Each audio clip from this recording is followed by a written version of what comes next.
kalau Tuhan percayakan anak, artinya waktu kita menyerahkan sama Tuhan, maka hari itu kita sungguh.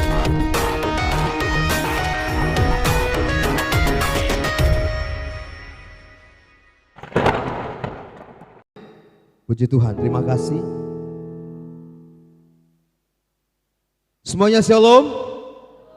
Lebih semangat lagi. Shalom. Sama-sama dengan saya bilang, saya orang yang paling disayang Tuhan. Saya orang yang paling disayang Tuhan. Sekali lagi, saya orang yang paling disayang Tuhan. Amin, saudara. Perkataan itu atau pernyataan itu harus sering kita sampaikan. Kenapa? Karena semakin kita menyadari bahwa kita disayang Tuhan, maka kita akan semakin kuat di dalam Tuhan. Amin. Saudara, hari ini minggu yang ketiga itu dirangkaikan juga dengan penyerahan anak dari keluarga Bapak Wanto, ya kan? Nah, makanya hari ini spesial kita akan bahas tentang penyerahan anak atau tujuan penyerahan anak, ya kan? Kenapa sampai kita harus menyerahkan anak, begitu kan? Kenapa dulu saya ingat, bahkan saya dulu waktu kecil itu dibaptis, baptis kecil, ya kan? Kemudian dengan perkembangannya perjalanan gereja dan selanjutnya pergumulan yang dihadapi, maka GABK kemudian dengan tata dasarnya mengatakan bahwa anak-anak harus diserahkan, bukan lagi dibaptis kecil.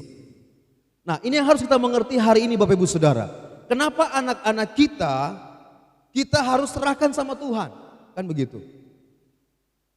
Oh, ini karena memang Tuhan di gereja GABK memang DP aturan begitu, harus penyerahan anak. Kalau tidak penyerahan anak bagaimana? Ya kan? Nah, saudara, saya harap pengertian kita bukan cuma sampai di situ. Makanya tadi malam terang katekisasi dengan keluarga. Kenapa katekisasi? Karena ini keluarga baru dan anak yang pertama, ya kan? Tadi kalau orang tua yang sudah punya 3 atau 4 anak, saya pikir ya tinggal diingatkan kembali saudara. Nah, makanya hari ini kita akan sama-sama pelajari saudara tujuan penyerahan anak. Baik, yang pertama kita langsung saja lihat saudara. Yeremia 29 ayatnya yang ke-11. Sama-sama ada di slide, kita baca 1, 2, 3 ya. Sebab aku ini mengetahui rancangan-rancangan apa yang ada padaku mengenai kamu. Demikianlah firman Tuhan, yaitu rancangan damai sejahtera dan bukan rancangan kecelakaan, untuk memberikan kepadamu hari depan yang penuh harapan. Yang pertama saudaraku, tujuan dari penyerahan anak adalah orang tua percaya bahwa Tuhan bertanggung jawab atas anak yang dilahirkan. Amin saudaraku. Jadi waktu Bapak Ibu khususnya keluarga Bapak Wanto sebentar serahkan anak sama Tuhan, artinya kita punya hati yang sama, keluarga punya hati yang sama, bahwa anak ini waktu Tuhan izinkan dia lahir, maka Tuhan sendiri akan bertanggung jawab. Itu yang pertama. Bangsa Israel saudaraku itu umat pilihan. Hari-hari ini lagi rame. Bahkan bangsa-bangsa yang mayoritas Muslim hari-hari ini sedang mengutuki Israel. Tanggal 7 kemarin ada serangan, banyak orang meninggal di Israel. Israel membalas, lebih banyak lagi orang meninggal di Gaza. Kalau saya ditanya, dua-duanya saya nggak setuju begitu. Karena ini nyawanya orang kan, nyawanya orang. Tapi saya mau bilang begini saudaraku, Israel adalah bangsa yang dipilih oleh Tuhan. Dan Alkitab bilang diberkatilah yang memberkati Israel. Tetapi terkutuklah yang mengutuk Israel. Nah, Indonesia lagi ada dalam posisi mengutuk Israel.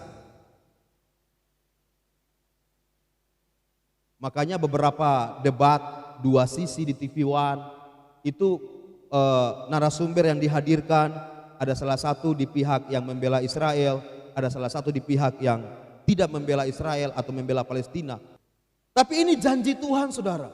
Waktu bangsa Israel punya pergumulan saudaraku, waktu mereka dibuang di tanah Babel, saudaraku, mereka mengalami yang namanya penderitaan luar biasa.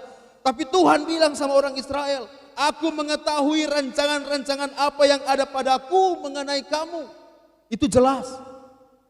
Sehingga orang Israel mengerti waktu mereka sedang ada dalam persoalan yang besar, mereka diperbudak oleh bangsa Babel, mereka dibuang di tanah Babel, saudaraku, dan mereka menjadi bangsa budak di situ. Mereka mengerti apapun yang mereka alami, Tuhan punya rencana yang besar buat mereka. Amin. Maka hari ini saudaraku, ini pergumulan kita bersama bicara tentang anak-anak. Saya punya anak, saudara juga punya anak, kita punya keluarga, saudara. Makanya perlu kekristenan mengerti tentang ini, saudara. Nanti kita akan bahas selanjutnya. Tapi yang pertama kita mengerti adalah kalau Tuhan percayakan anak, artinya waktu kita menyerahkan sama Tuhan, maka hari itu kita sungguh loh dengan iman. Jadi nanti keluarga Pak Wanto, waktu anak ini diserahkan, percayalah bahwa mulai saat ini dan seterusnya, anak ini dalam tanggung jawabnya Tuhan. Amin. Kenapa? Karena Tuhan tahu. Nanti saya akan singgung, kita lanjut di bagian yang kedua.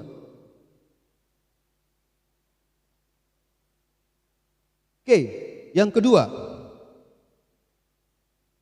Kenapa kita harus melakukan penyerahan anak dan gereja harus memfasilitasi? Agar orang tua, ini penting saudara, bertanggung jawab atas titipan Allah melalui memelihara. Jadi anak itu bukan tujuan pernikahan. Kenapa keluarga banyak yang kemudian berpecah? Iya kan? Karena anak itu tujuan dari pernikahan. Waktu menikah harus punya anak. Waktu menikah harus ada anak. Kalau tidak saya cari yang lain. Kan begitu. Anak bukan tujuan. Anak adalah buah dari kandungan. Anak adalah upah. Maka pernikahan itu dibentuk bukan punya anak, tapi bagaimana kasih Tuhan dinyatakan di situ. Makanya Tuhan bilang berbahagialah orang yang mandul. Karena memang tujuan pernikahan bukan punya anak. Anak adalah anugerah yang dipercayakan. Kenapa dibilang berbahagia si mandul? Karena dia nggak rasa bagaimana orang sakit melahirkan. 9 bulan. Kalau yang tidak hamil kan dia santai. Waktu mau pembukaan, dari pembukaan 1 sampai 10. Dia gak akan rasa itu, makanya Tuhan bilang berbahagia. Nah, agar orang tua bertanggung jawab atas titipan Allah melalui memelihara. Saudara, saya suka ayat ini saudaraku. Sebab engkaulah yang membentuk buah pinggangku, menenun. Aku dalam kandungan ibuku. Apa itu menenun? Kalau ibaratnya taplak meja, kalau ada tenunan, itu ditenun, dibuat, disulam begitu ya. Kalau ada motif-motifnya, itu ditenun. Ada kain tenun kupang, itu ditenun saudara. Apa yang Tuhan tenun? Saya selalu bagikan kalau saya ada kesempatan mengajar. Kebetulan saya jadi guru penjas sekarang di SMP 1. Karena suka olahraga, diangkat jadi guru penjas. Kebetulan guru penjasnya kurang kan. Nah, waktu ada kesempatan saya bagikan dari sudut pandang biologi. Iya kan? Saudara minta maaf ini. Minta maaf. Kalau kita belajar biologi, seorang laki-laki dewasa ketika berhubungan suami istri dengan istrinya, itu yang sehat, yang normal. Dia mengeluarkan sel sperma kurang lebih 200 juta.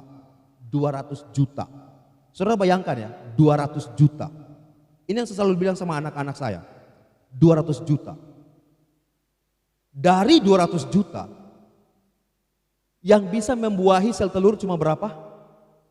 1. Kalau dia kembar 2 berarti 2. Kalau dia kembar 3 berarti 3. Saudara bayangkan. Perenungannya Daud sampai di situ loh.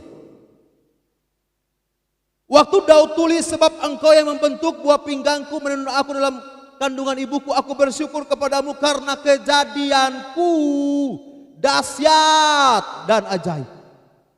Jadi saudara, waktu Tuhan percayakan anak-anak, ada proses yang panjang yang Tuhan sedang kerjakan. Saya bilang sama anak-anak SMP, saya bilang sama mereka, Dek, dari sejak dalam kandungan Tuhan sudah setting kita jadi pemenang. Amin. Kenapa? Karena dari 200 juta cuman satu, dan itu saudara dan saya. Artinya apa? Kita orang-orang yang menang, yang Tuhan sudah bentuk sejak dalam kandungan. Makanya kalau ada masalah kecil jangan gampang kita kecewa, jangan gampang putus asa, karena kau sudah mengalahkan. Harusnya Ratno ini kan banyak, 200. Karena kalau kembar kan mirip-mirip. 200. Nah itu semuanya saya sudah kalahkan. Muncullah Ratno ini kan, membuahi sel telur. Hamilah mama, kemudian dilahirkan. Kejadianku dahsyat dan ajaib. Yang tidak mampu bertahan itu gugur-gugur di beberapa minggu. Gugur, tidak mampu menembus, itu gugur. Tapi yang kuat itu tembus, saudaraku. Tapi sampai tembus pun Mama Michelle 2 kali keguguran. Prosesnya panjang. Untuk bisa tercipta anak itu prosesnya panjang. Makanya Daud bilang, aku ditenun. Saya bilang sama Pak Wanto, Pak Wanto tidak bikin telinganya anakmu kan? Oh bulan ini mah kita bikin telinganya yuk. Kan tidak kan? Itu telinga dibentuk sendiri, saudaraku, dalam kandungan. Hidung, ada hidung yang pesek, ada yang mancung, ada yang lubangnya besar, ada yang imut-imut, kan begitu. Ada yang telinganya bagus, ada yang besar telinganya, macam-macam. Tapi kapan ditenun? Waktu dalam kandungan, saudaraku. Dan itu Tuhan yang buat. Makanya waktu kita serahkan anak, kita sedang dalam pengertian bahwa aku harus bertanggung jawab atas titipan Tuhan. Jadi jangan cuman, kalau ada peribahasa, orang-orang bukan peribahasa sih, orang bilang banyak anak banyak rezeki. Tergantung. Ada juga DP anak cuman 1, tapi bagus. Ada banyak anak juga, bagus juga. Makanya tergantung, saudara. Kenapa? Karena begini, kita punya 7 anak, tapi kalau nggak berkualitas bagaimana? Ini bukan salah anak loh, orang tua. Makanya kita perlu mengerti bahwa waktu Tuhan percayakan saya anak 1, 2, 3, 4, betul nggak secara kemampuan ekonomi saya mampu bertanggung jawab? Oh tapi kan poin pertama Pak Pendeta, Allah itu yang tanggung jawab tentang hidupnya. Betul. Tapi Tuhan mengurapi kita untuk berpikir, bertanggung jawab, bekerja sungguh-sungguh buat anak. Makanya waktu Tuhan percayakan anak bukan cuma orang girang-girang, yes aku punya anak. Kamu sungguh-sungguh nggak tanggung jawab untuk hidupnya. Itu pelayanan kita yang pertama, saudaraku. Pelayanan yang paling penting dalam rumah tangga, anak.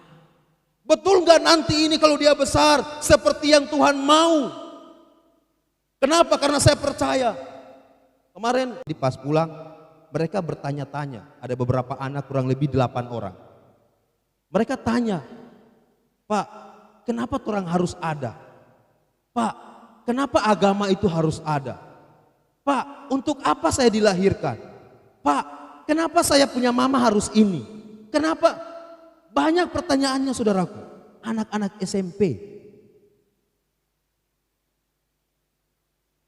Nah, waktu Tuhan percayakan kita anak, saudaraku, artinya Tuhan tahu kita bisa. Tapi jangan juga tiap tahun anak. Tahun depan sobat hamil lagi. Tahun depan hamil lagi. Muhammad. Barasonai hamil terus. Iya kan? Beras sekarang yang BMW. Kemarin mami saya bilang, yang beli beras, dia kasih uang 50.000. Oke. Tapi yang merek BMW ya, oke. Saya pergi dong, 50.000 berarti 5 kilo lah. Dek, beras BMW yang 5 kilo. Berapa dek? 70. Hah? Berapa? Perasaan saya cuma dikasih 50. Kenapa harganya 70 kan? BMW saja 170, saudaraku. Beras. Waktu mau baanak terus. Ubi sutedang batanam. Iya kan? Bete sok jarang. Orang sekarang orang Pakasua, pilih Banggai, babili bete. Padahal dulu BTP banyak di sini. Kalau ada ucapan syukur tahunan, Muhammad. Sekarang coba lihat, banyak amplop.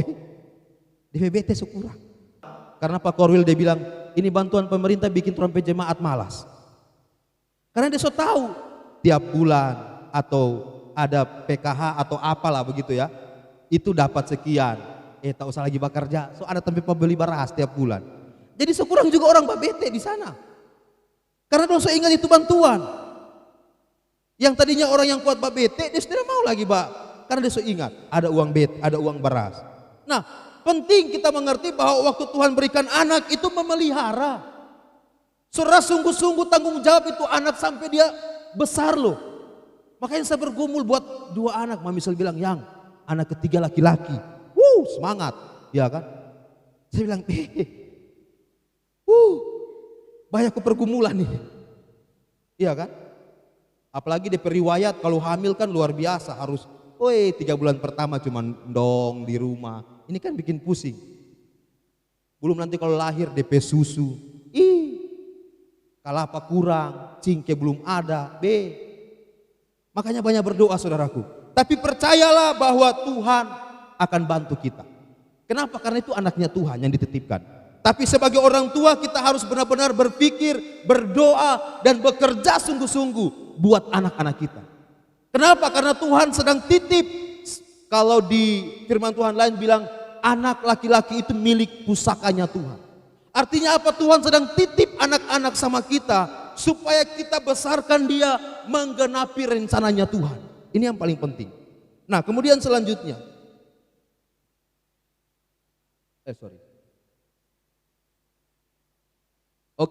Selanjutnya. Nih, agar orang tua bertanggung jawab atas titipan Allah melalui mendidik. Orang tua itu guru pertama loh di rumah. Orang tua. Di sekolah itu cuma tambah-tambahan. Makanya saya juga kadang-kadang saya pusing. Tiba-tiba misal bilang, mama turun PPR matematika. Saya lihat DP soal. Nah, DP contoh mana? DP contoh. Tahu. Ya, ini Bapak mau kerja bagaimana dia bisa lihat contoh? Saudara pusing juga. Belum nanti kalau dia bilang bahasa Inggris. Bayangkan. Kalau orang tidak mampu mendidik dengan baik terompe anak. Makanya mau tidak mau saya harus cari di Google. DP arti. Cuman 13 orang baku tengkar dengan Mama Michelle. Iya kan? Bahasa Inggrisnya 13.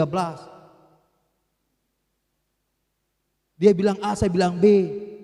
Wah, akhirnya orang cari Google untuk membuktikan mana yang benar. Dan yang benar bikin kopi. Yang kalah. Mendidik. Belum lagi kalau matematika, sekarang kan DP buku satu paket so campur-campur. Kalau dulu kan tidak, matematika. Ini tema apalah begitu kan. DP isi so di situ PPKN, so di situ bahasa Indonesia, so di situ DP matematika. Belum lagi kalau datang DP soal, Papa bahasa Banggai. Astaga. Bahasa Banggai. Saya harus buka kamus lagi. Untung di Google ada juga bahasa Banggai. Bapak Ibu belum tahu kan? Ada. Kokondong. Ada di Google. So ada. Badiri. Tapi kadang-kadang DP bahasa juga tidak nyambung-nyambung ya. Karena beda. Banggai asli kayaknya. Nah, mendidik saudaraku. Maka bilang begini. Hai anak-anak. Taatilah orang tuamu di dalam Tuhan. Karena haruslah demikian pertanyaannya. Bagaimana anak-anak mau taat sama orang tua? Orang tua harus ajar, harus didik tentang ketaatan. Sekali lagi bukan saya betul bukan. Nanti Bapak Ibu saya punya kesaksian. Saya juga kurang, tapi mari orang sama-sama berdoa buat orang anak-anak.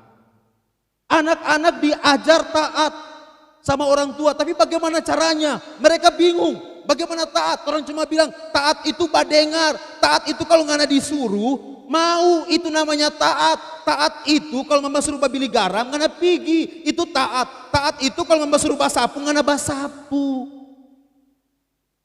Kadang-kadang orang bilang begitu definisinya saudara. Padahal itu sama dengan apa? Sama dengan orang paksa mereka untuk ikut maunya kita. Taat, harus kita memberikan contoh bagaimana taat. Itu yang paling penting. Hormatilah ayahmu, bagaimana mereka hormat. Harus kita sebagai orang tua yang mempraktekkan terlebih dahulu bagaimana itu saling menghormati dalam rumah tangga. Nah, saya suka di ayat yang keempat. Dan kamu bapak-bapak, janganlah bangkitkan amarah di dalam hati anak-anakmu, tetapi didiklah mereka dalam ajaran dan nasihat Tuhan. Ada konvernya di firman Tuhan. Saya tidak sempat tulis. Saya baca.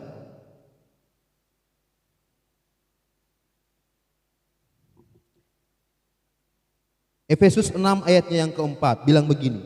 Dan kamu bapak-bapak, janganlah bangkitkan amarah di hati. Kolose 3 ayat 21. Hai bapak-bapak, janganlah sakiti hati anakmu, supaya jangan tawar hatinya. Ini yang paling penting, saudara.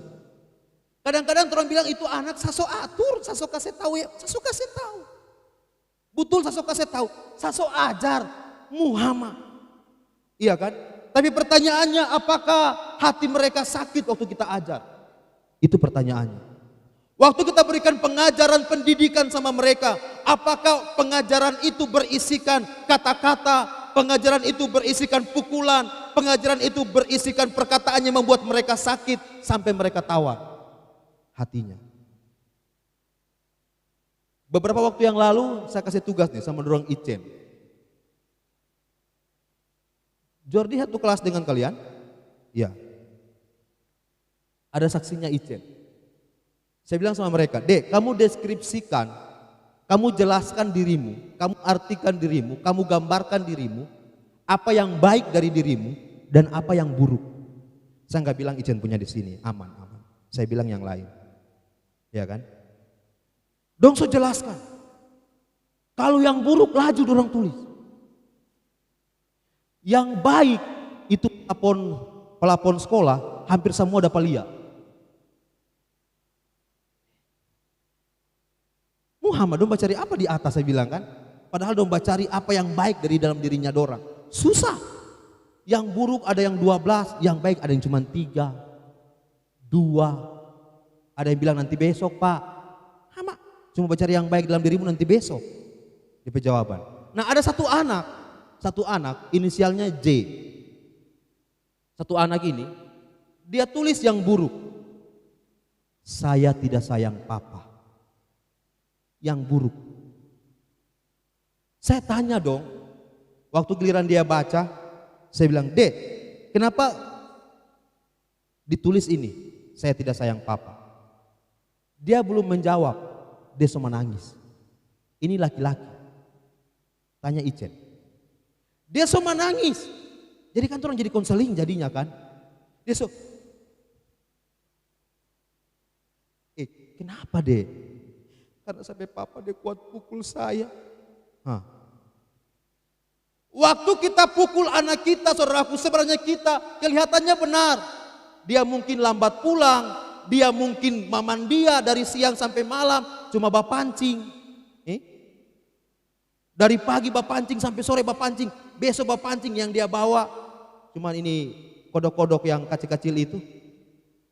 Saya juga dulu kan begitu, terang so keluar sampai sore, tapi yang terang bawa yang cuma DP yang ekor-ekor itu. Apa DP namanya? Tupapoyo. Anak-anak suka. Orang tua datang bawa kayu kan, pulang. Kadang kita hantam, kita pukul. Nah waktu kita pukul, kita nggak bereskan dengan dia. Itu yang membuat dia tawar hatinya sama bapak-bapak. Itu yang membuat dia sakit hatinya sama ibu-ibu. Kalau ada perkataan-perkataan yang kita bilang, belajar psikologi, bukan baru belajar, baru tahu juga. Anak-anak gak suka dibanding-bandingkan.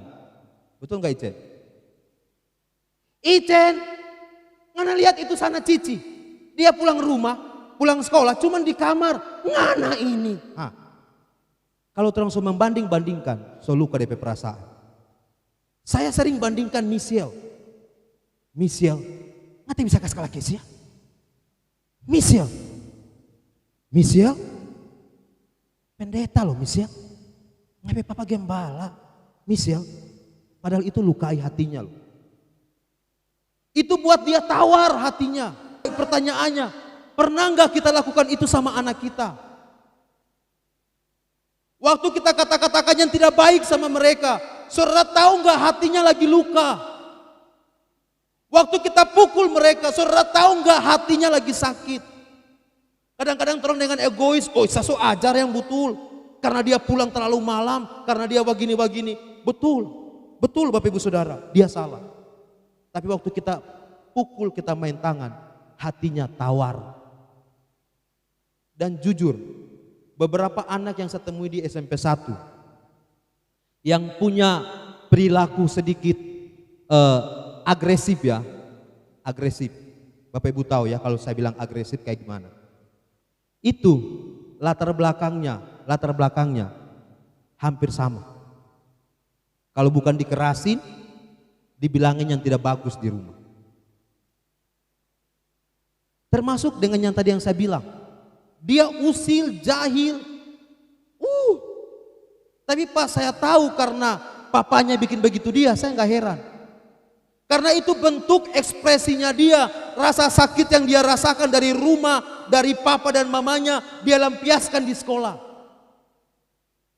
Makanya jangan heran saudaraku, jangan heran. Saya lanjut deh biar cepat ya. Kolose 3 ayat 21.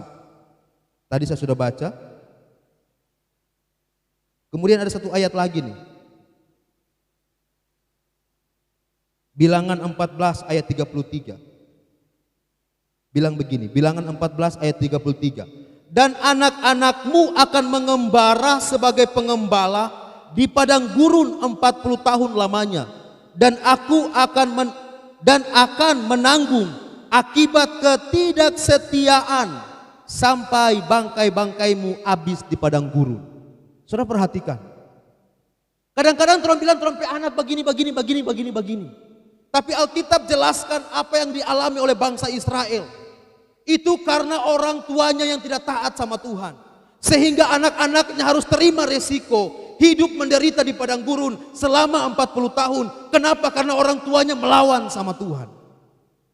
Jadi kalau hari ini saudaraku saya mau bilang, kita sedang bergumul dengan anak-anak kita, jangan langsung persalahkan mereka. Kita kembali cek hidupnya kita. Kenapa? Karena bangsa Israel menjelaskan bahwa anak-anak mereka mengalami susah karena orang tua. Apa kita mendidik? Makanya John Luke, saya suka pengertiannya John Luke. John Luke, dia bilang begini. Anak adalah pribadi yang masih bersih, seperti kertas putih. Ini tabula rasa ya. Dan peka terhadap rangsangan-rangsangan yang berasal dari lingkungan. Anak, menurut John Luke, itu waktu dilahirkan kosong kayak begini. Dia mau diisi apa di sini? Iya kan?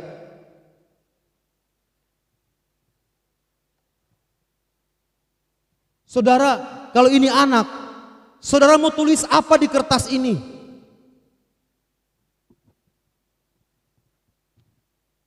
Semberawut, tergantung saudara. Saudara mau jadikan dia huruf A yang bagus, saudara dan lingkungan yang akan ukir dia.